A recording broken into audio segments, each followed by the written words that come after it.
Hey, hi, this is Rizwan Khan working as a probationary officer in Canara Bank और welcome to my YouTube channel the bank warrior. और ये है मेरा IBPS PO mains 2022 में जिसमें मेरा selection हुआ था उसका स्कोर कार्ड। और ये स्कोर कार्ड दिखाने का मेरा एक ही पर्पज़ है कि आप लोगों को थोड़ा आइडिया हो जाए कि कट ऑफ से कितने ज़्यादा मार्क्स लाने हैं।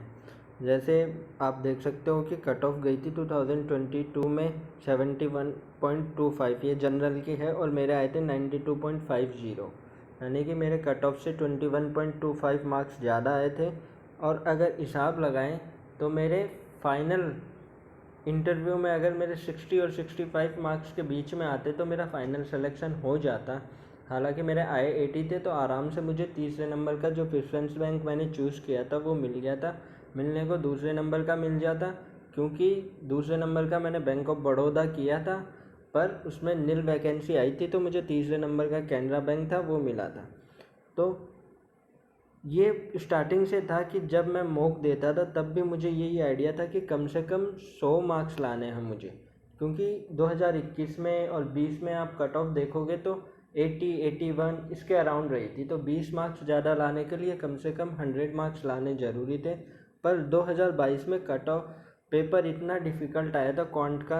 देखो, क्वांट की अगर आप कट ऑफ देखोगे सेक्शनल 2.25, ऐसा था कि पेपर देने के बाद में लोगों को ऐसे लग रहा था कि या तो कट ऑफ क्वांट की जीरो रहेगी या माइनस में जाएगी, ऐसा पेपर था। और मैंने भी इतनी मुश्किल से अटैम्प्ट कर पाया 12 मार्क्स के क्वेश्चन, फिर भी उसमें से कुछ गलत हो गए। 12 या 13 मार्क्स के किए थे तो 9 मार्क्स ही आए।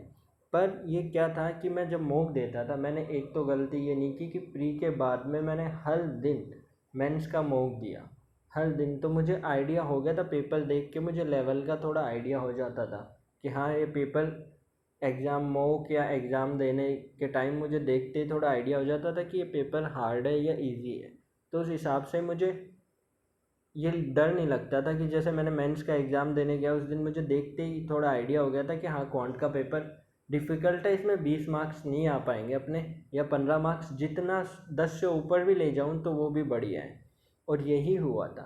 तो रोज़ एक मेंस का मॉक दो रोज़, क्योंकि कई लोग गलती करते हैं कि सोचते हैं 2 दिन में एक मेंस का मॉक दे लो, 3 घंटे ही तो हैं। एक मेंस का मॉक दो, बाकी दिन पूरे दिन 7 8 घंटे आप आराम से करंट अफेयर रिवाइज करो। और रीजनिंग और क्वांट में ये स्ट्रेटजी थी मेरी मॉक देते वक्त, और एग्ज़ाम में भी यही किया कि स्टार्टिंग से 5 से लेके 10 मिनट, 5 से लेके 6 7 मिनट में ये पूरे पेपर को देखता और ये डिसाइड करता कि मेरे को कौन से क्वेश्चन करने हैं, और फिर उन क्वेश्चन को करने बैठता। ऐसे नहीं कि स्टार्टिंग में पहले क्वेश्चन से देखना हाँ और जो क्वेश्चन दिखा उसको करने लग गए। सारा पूरा पेपर देखना, क्योंकि टाइम कम नहीं है, मेंस में टाइम बहुत मिलता है, बस क्वेश्चन नहीं बन पाते मेंस में, ये दिक्कत होती है। तो आराम से तसल्ली से पेपर क्वांट और रीजनिंग का देखना और डिसाइड करना कि कौन से क्वेश्चन करने हैं। और ये नहीं है जैसे डीआई होती है, अब डीआई में पांचों क्वेश्चन नहीं बन पाते मेंस में, तो मैंने क्या किया, एक डीआई होती है उसमें से एक दो क्वेश्चन भी अगर मैं कर पाता ना तो मैं वो कर लेता, और बाकी क्वेश्चन छोड़ देता उस डीआई के, और एक दो क्वेश्चन 5 6 क्वेश्चन ऐसे मिसलेनियस के, नंबर सीरीज के ऐसे उठा के, डाटा इनसफिशिएंसी के, वो करके मैंने ऐसे किए थे। और रीजनिंग में भी यही था कि ये जो मेरे आपको 17.25 मार्क्स दिख रहे हैं ना, इसमें क्रिटिकल के 5 या 6 मार्क्स हैं, क्योंकि मेरे पेपर में मैंने क्रिटिकल रीजनिंग बिल्कुल भी नहीं छोड़ी थी। मैंने मॉक में भी मैं क्रिटिकल रीजनिंग करता था, और फिर उसका मुझे बेनिफिट हुआ कि मैंने मेंस हुआ था 2022 का, उसमें कम से कम 9 या 10 मार्क्स की क्रिटिकल रीजनिंग आ गई थी। और उसका मुझे बेनिफिट हुआ कि मैंने प्रैक्टिस की तो मुझे 17.25 मिल गए। और जनरल अवेयरनेस का तो आपको ध्यान ही है कि अगर जितना रिवीजन करो कट ऑफ का, वो करंट अफेयर का, उतना फ़ायदा है। और इंग्लिश में भी यही है, प्रैक्टिस प्रैक्टिस प्रैक्टिस करो भाई।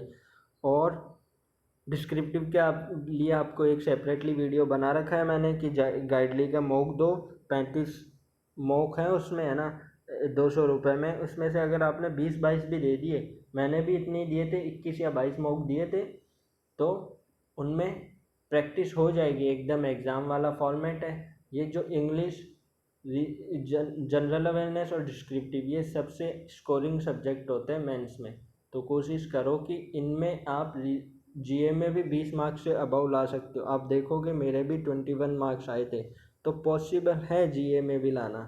मैं कोई बहुत ज़्यादा इंटेलिजेंट स्टूडेंट नहीं रहा हूँ, बचपन से मुझे 60 मार्क्स से भी ऊपर अबव मेरे मार्क्स नहीं आए, सिर्फ एक बार 12th में आए थे 64 मार्क्स। 10th में भी मेरे 5.6 मार्क्स हैं, मैं बिलो एवरेज स्टूडेंट था।